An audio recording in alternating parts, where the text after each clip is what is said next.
everyone, this is Meg at Chasing Retro. I thought I would bring you along today as I continue to work in the 4 puppy/dog theme journals. 3 will be for sale and 1 will be for myself to keep because it will be a memory book for our family dog Push Button, who we lost about a month ago. So I have the paper pad here that I bought recently at Joann. I thought these would be perfect for pockets because they're the small square size. And then all of the end cuts from the cardstock and thinner paper pages in these journals I put together and made my, I call them Franken paper. So I like to use these to make pockets and tags. I'll make one of, 4 pockets out of this and at least 4 tags out of this one. After I make the pockets and tags, I like to go back around with the sewing machine just to do a straight stitch, and I may not do that today because I have dark brown thread in my machine. Not that it's hard to change thread, but I'm trying to use the last of this dark brown thread up because I do want a lot of the thread in these journals to be brown. But thought I would just let you see some of the process of how I decide what to go on each page. These are just stuck in the front because these will be add-ons that I wanted to go in this journal. I was gonna sew this envelope in. I did in a couple of journals, but I think 2 of the 4 had this really pretty design inside, and I did not want to cover that up by sewing this flap down, so I will just be paper clipping that to the edge of a page, and then I'll decorate this somehow. And this is a very old anniversary card that I got at an estate sale with beautiful little puppies on it. Cocker Spaniels, I guess, I don't know. And for those of y'all that don't know, my husband sews my journals together for me. He is much more exact. His hands are a lot stronger. He is much better at measuring than I am, and so he did these for me a couple of nights ago, and they are all ready to be decorated and pockets added and everything. Now, I do sew certain things in before the signatures are sewn in, including when I have a whole page pocket like this, or I actually have a little checklist for myself of things to do before I sew the journal together. Fabric flips, they're much harder to sew in after the fact unless you make them ahead of time, which you can, sew them together and then just glue them into your journals. I know people that do that also. And then last but not least, fabric pockets. Now I have started, this is a different, normally I sew the fabric pocket to the page, but I have found that I don't often do them very straight when I do that, and it frustrates me to no end. So what I've decided to do is to give the look of it being sewn down. I'll get a square fabric, I'll sew around the outside on 3 sides with, a decorative stitch. I'll sew a piece of trim to the top with a straight stitch, and then I'll glue. And because you put the glue on the back of the sewn part, the glue doesn't, it doesn't come through the fabric and it's not so visible.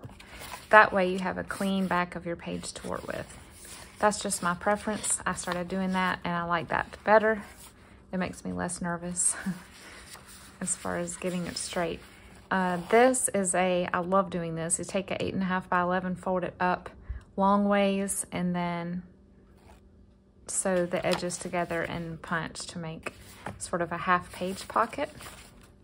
So those are the, and of course, fabric tabs and anything else you want to sew to the edge of a page. You can do this after the book is together, but it's easier beforehand. And then these, I don't like sewing pom-poms because the pom-poms get under the foot of the machine. So I typically glue these. And I think I also glued this trim. But each of these journals has 15 pages in each signature, so that would be 30 leaflets in each signature, or 60 back and fronts, or 120 I hope I'm saying that right.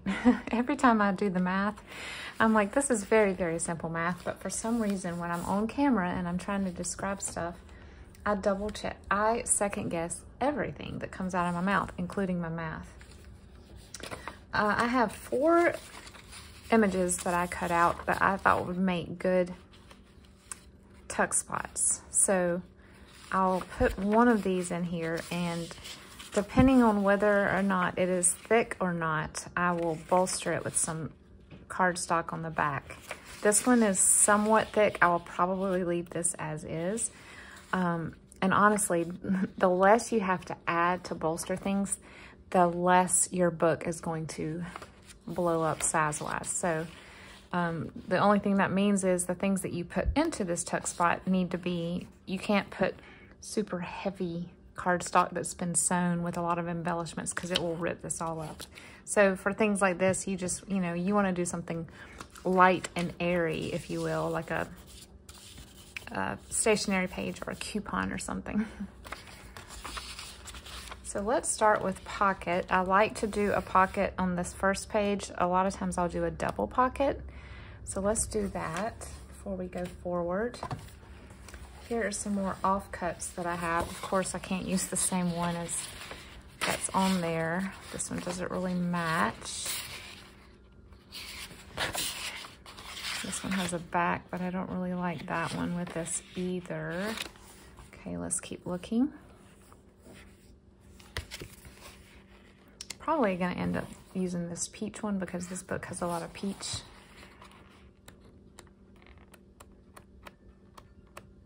Yeah, let's do that. So these pages are 5.5 wide, I believe. Let me double check that.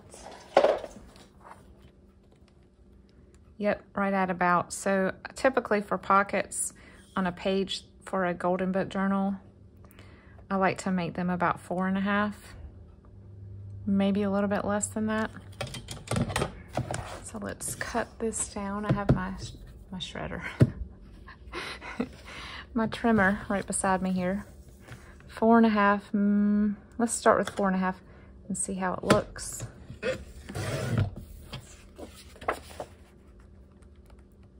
You know what?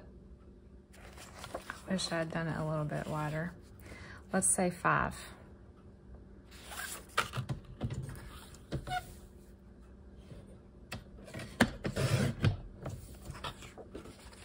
Yeah, that's better. You really only want to take off about 1/2 inch. I don't know why I said 4.5. It's a rainy day and I'm pretty sleepy at the moment.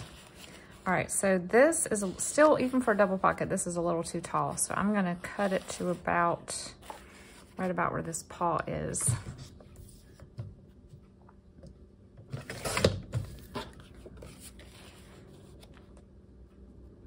Okay, so for the double pocket, now I just have to find another strip that would harmonize color-wise with it.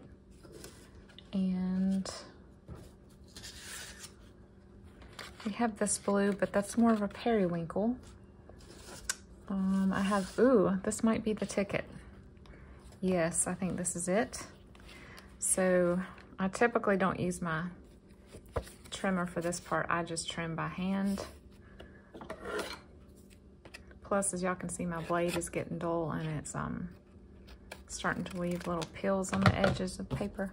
And I try to wait until the last possible minute to replace my blade because they are not cheap.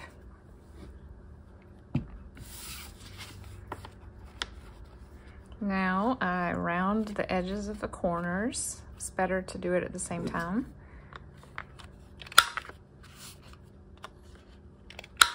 Okay, and then create a little indentation, and the best way to do that is together so you know that they line up.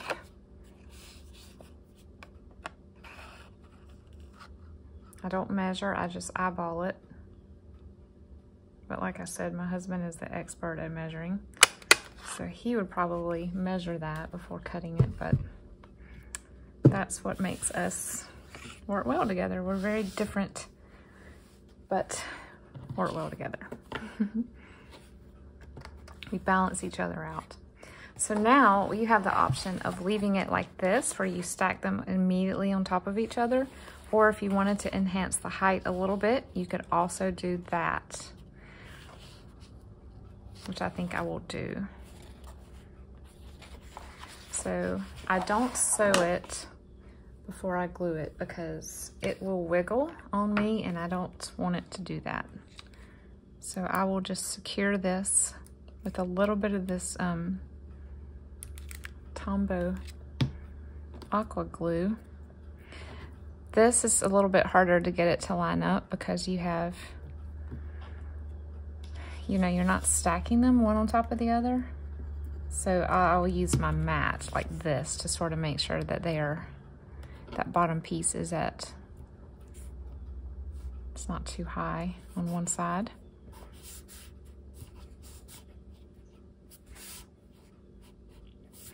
Now, sometimes before I glue this together, I'll ink the edges, but I think this time, because this page is so clean and pretty and white, I'm just gonna leave it like this. On a lot of the ephemera that I have, I did brown the edges, not to make it look old really, or vintage, but you know, that is always a plus. But just because it's brown and it looks like puppy brown. So I will show y'all real quick while that dries what I have created so far. You always over create ephemera, I have learned, when you do multiple journals at once, because it always takes more to fill a journal than you think it will. And if you make extra, no big deal. You can just put it in a folder for the next time you make that theme. Some things can be used for more than one theme. So like I always love to do, I found 4 Family Circle. Listen to me, I say that every time. Family Circus, the comic, not the magazine. 4 Family Circus cartoons about dogs. So after I get all of these journals ready for fluffing, and that means putting everything in, I lay them out on the dining room table in order, and I go through this stack and I separate by type. Like I know that each one of the journals will receive this. So I put 1, 2, 3, 4. And then I go through and I say, okay, I've got large journaling cards and small journaling cards. And I'll make stacks of each type, and then I'll distribute one at a time. And if there's something, if I feel that one of the journals is being shorted, a certain type of ephemera, no big deal. I can just go make a couple of more things. But a lot of these things are little things that I've snipped out of magazines. I think this is from a Vintage Highlights, and this is from a book. It's called Rusty Rings a Bell, and this is from, I'm pretty sure this is Gyo Fujikawa, and I just love that picture. I know it's kind of sad, he looks kind of forlorn, but it's just cute. This is from a child's reader. Those dogs have been invited or uninvited, but shown up into the classroom, and they're about to interrupt class. This is from a Reader's Digest children's activity book. This is from a reader. We all know what this is from. This is from one of my Disney books. And then this is from a dictionary. I found all the ones that have a dog in them of some kind. This is another dictionary. This, of course, is Barkley from Sesame Street. More dictionary. On all of these journals, I will have at least one jumbo tag with a pocket in the back. And these 3 images are actually ideals. Are they not precious? And this is from a Bible songbook. This is from an encyclopedia. This is actually the cover of a, I want to say American Legion magazine from the 50s. This is where the price tag was, grr, you know, this pet peeve of all of us, but that's okay. Let's just call it a cloud. And this is a dog that has violated the parking meter, but the cop is trying to figure out whether or not he can write a ticket to a dog. This is an adorable little picture advertising bathroom fixtures. This is from, I think, a Childcraft book, a very old one. and Eloise Wilkins, another childcraft book. These are vintage ads from, I went through all of my vintage magazines from the 50s and 60s and 70s, and I found several ads. This is adorable. I think this is from a reader as well. Isn't that cute? I'm not going to show y'all all of this because I don't want to spoil. And then I pulled my vintage stickers. So I have some that I'll use in the cat journals one day, and then the dogs. So I grabbed them as well. So yeah, that is the ephemera. And I received this in Happy Mail, the little dog on the Vespa. So those will go in there too. There'll be a lot of sewing in these journals, which I didn't really intend to do, but it just kind of happened that way. Lots of browns and tans thread. So I think for the next little bit, I'm going to put some music on and speed it up, and you can watch me make some more tags and embellish this book a little bit. And if I have something I need to say, I'll break in and chat with y'all a bit.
I have taken the Franken page, one of the Franken pages, and turned them into pockets.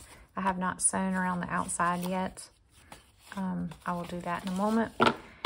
These normally don't need any more embellishing, but you know, whoever receives the journal is free to embellish and decorate even more once they receive it. So I want to be candid with y'all a minute. I thought it would be cute to have a dangle, a charm dangle off the edge of the journal. And I looked and looked and looked and could not find any dog bones. I found lots of dog paws, dog faces, but I wanted a little dog bone and could not find anything. So I made some out of Sculpey, or maybe this is Fimo. I'm not extremely pleased with them. I am not a sculptor by any means. The only experience I have working with oven-dried clay is making dollhouse food when I was a younger girl, but I will put one of these on each journal attached with a ball pen, and you do not have to keep it on there if you think it's janky looking. To me, it looks like a cross between a bone and a tooth, but you know, but all bones are perfect, real bones that you give a dog. Of course, you're not supposed to give your dogs real bones, but you know, even the milk bones are kind of shaped weird, I think, but I thought they would be a cute addition. I put the screw eyes in with E6000, so I hope they'll stay. But seriously, guys, you can take this off if you don't like it. I was just experimenting. But if I leave them off, somebody may say, oh, but I wanted the bone. So I will just put them on there, and you can toss it or keep it or whatever. But I hope that you enjoyed this teeny tiny glimpse into my process of decorating the journals. I will hopefully have them done by the end of the week. I plan to do a flip through as soon as I get them finished, maybe Thursday, maybe Friday, and then I'll list them in my shop right after that. One of them is already spoken for, the Rags journal, but I have Mr. Dog and Pokey Little Puppy available. So one of them will be going into my shop as reserved, the Rags, but the other two will be for sale if you'd like to check them out. And I hope you guys are having a great day, and I'll see you in the next video. See ya.